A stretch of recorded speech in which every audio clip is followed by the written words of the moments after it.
हर बार जब राजकुमारी किसी को मारने वाली होती थी तो वह स्वाभाविक रूप से अपने सिर पर रखे फीनिक्स ताज को छूती थी, जो शक्ति का प्रतीक था। लेकिन इस बार उसने कुछ भी नहीं छुआ। तभी उसे अचानक याद आया कि वह बहुत पहले ही आधुनिक समय में आ चुकी है और असली वारिस बन गई है, जो अभी अभी अमीर परिवार से मिली है। इस समय नकली वारिस, जो गांव की असली वारिस को सबक सिखाना चाहती थी, जानबूझकर पीड़ित होने का नाटक करने लगी और वारिस का दर्जा वापस करने की इच्छा जताई। बस यह भीख मांगी कि उसे परिवार से बाहर न निकाला जाए। लेकिन उसे कोई अंदाजा नहीं था कि पिछली जिंदगी में यह औरत एक कुलीन राजकुमारी थी, जिसने खून और साजिशों के तूफान झेले थे। उसके सामने जो नकली वारिस थी, जिसे सिर्फ रोना आता था, वह उसके ध्यान देने लायक भी नहीं थी। अगले ही पल उसने अपना हाथ उठाया और नकली वारिस के चेहरे पर जोर से थप्पड़ मारा।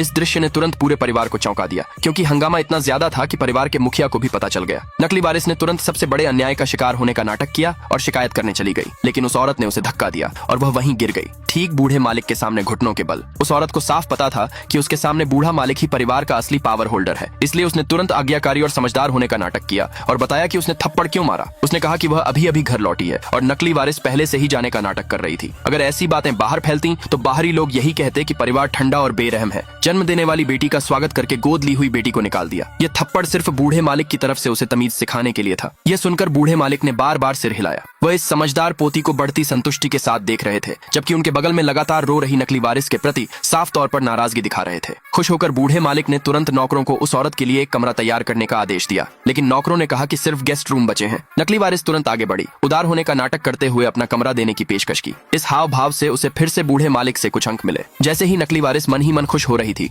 उस औरत ने उसका हाथ पकड़ा और सीधे यह अच्छा ऑफर स्वीकार कर लिया। उसने मौके पर ही ऐलान कर दिया कि वह परिवार की अकेली असली वारिस है। गेस्ट रूम कितना भी बड़ा क्यों न हो, वह बाहर वालों के लिए था। परिवार के लोगों के लिए गेस्ट रूम में रहने का कोई कारण नहीं था। बूढ़े मालिक ने तुरंत सहमति में सिर हिलाया। नकली वारिस को उम्मीद नहीं थी कि वह सिर्फ ऐसा कह रही थी, फिर भी उस औरत ने उसे बिल्कुल भी इज्जत नहीं दी। बूढ़े मालिक के जाने के बाद दोनों भाई तुरंत नकली वारिस के पक्ष में खड़े हो गए। उन्होंने कहा कि सालों पहले बच्चों की अदला बदली अस्पताल की गलती थी, नकली वारिस की नहीं। इस पल उस औरत ने अपना सिर उठाया, आंखें लाल हो गईं, अचानक आंसू बहने लगे। अगले भाग के लिए जल्दी से कमेंट में यस लिखे।